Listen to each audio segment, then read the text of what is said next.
मित्रांनो, मी एक तुम्हाला गोष्ट सांगतो. कदाचित तुम्हाला ही चुकीची वाटेल.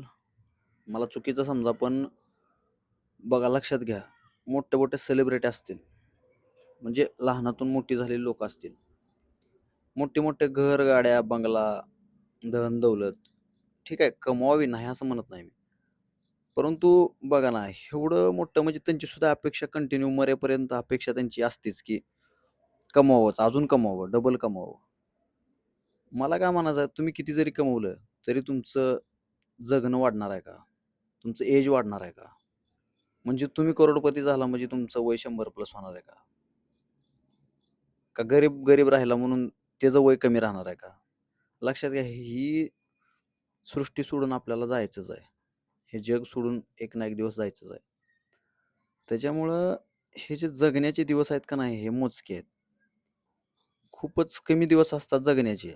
नंतर म्हातारपण म्हातारपणात माणूस कसा जगतो तो त्याला माहीत. कारण आता तर लोकं म्हातारे होईनच गेलेत, त्याच्या आधीच गचकालेत. परंतु लोकं एवढं पैसा म्हणजे अपेक्षा बघा ना, समाधान नाहीच, कुठंच नाही समाधान. अपेक्षा वाढतच जातात लोकांच्या. म्हणजे त्यात मी सुद्धा आलो. कारण आपली मानसिकता तशी बनवलेली आहे पहिल्यापासून, की ज्याच्याकडे पैसा त्याला जास्त किंमत. परंतु लक्षात घ्या, ज्याच्याकडं निरोगी शरीर आणि स्वच्छ मन, लक्षात घ्या, ज्याचं मन घाण आहे, मनामध्ये मळ आहे ना, वरून किती साबण लावा, त्या मळीला धुवू शकत नाही. कारण हे जे शरीर घडतं आपलं, ते आपल्या मनावर घडतं. आपलं जे मन विचार करतं ना, त्याच्यानुसार आपलं शरीर घडत असतं. मी तर ह्याला असंच म्हणेन, की बाबा निरोगी शरीर आहे तर सगळं आहे. आणि लोकांचा बघण्याचा दृष्टिकोन, की बाबा ह्याच्याकडे किती पैसा आहे, ह्याच्याकडे किती जमीन आहे, हा कोण आहे, ह्याच्यावर किंमत ठरते माणसाची. पैसा कमवा, गरीब राहू नका, पैसा कमवा. लोकं सांगतील तुम्हाला असं तसं, बिनधास्त कमवा. परंतु तुमची जगणं सोडून, लक्षात घ्या, तुम्ही तुमचं जीवन जगण्याची तुमची लाईफस्टाईल सोडून, म्हणजे तुम्ही पोटाला चिमटा घेऊन कमवू नका. तुम्ही समाधानी राहून कमवा. करोडो नाही अब्ज रुपये कमवा. पण तुम्ही स्वतःला जगा आणि मग कमवा. दुसऱ्यासाठी इथं करून ठेवू नका. लक्षात घ्या. जो तो आपल्यासाठी स्वतःला तयार करण्यासाठीच इथं निर्माण झालेला आहे.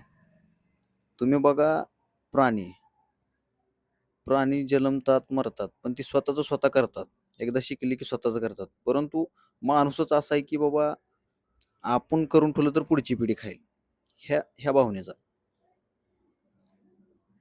ठीक आहे, कमवा, पैसा कमवा, सगळं कमवा, पण स्वतःला जागा पहिलं. स्वतः जागा. कारण आपण मेल्यानंतर इथं मागं काय व्हायलंय, हे आजपर्यंत कोणच सांगू शकला नाही. आपण मेल्यानंतर.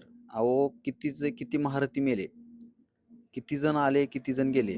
परंतु या ठिकाणी कोण राहिला का?